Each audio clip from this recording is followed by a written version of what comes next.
வணக்கம் நண்பர்களே, நான் உங்கள் கண்ணன் பேசுகிறேன். வாழ்க்கையில் எல்லோரும் பிரச்சனைன்னு சொல்லிகிட்டு இருக்காங்க. பிரச்சனை இல்லாத வாழ்க்கையே கிடையாது. அதுக்கு ஒரு சின்ன உதாரணம் சொல்கிறேன் கேளுங்க. மனுஷன் உயிரோடு இருக்கும்போது தான் பிரச்சனை இல்லைங்க.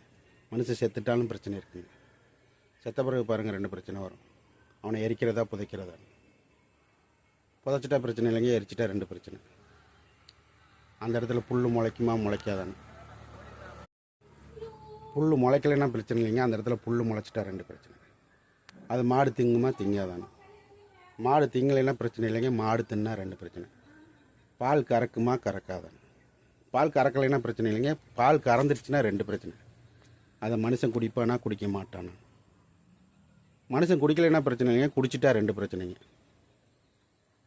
அவன் உயிரோடு இருப்பானா இருக்க மாட்டானான்னு. இந்த மாதிரி மனுஷன் செத்த பிறகு பல பிரச்சனைகள் இருக்கும்போது, வாழும்போது எவ்வளோ பிரச்சனைகள் வந்தாலும் அதை சமாளித்து வாழ்கிறது தாங்க மனுஷன். கொஞ்சம் சிந்திச்சு பாருங்கள். நன்றி, வணக்கம்.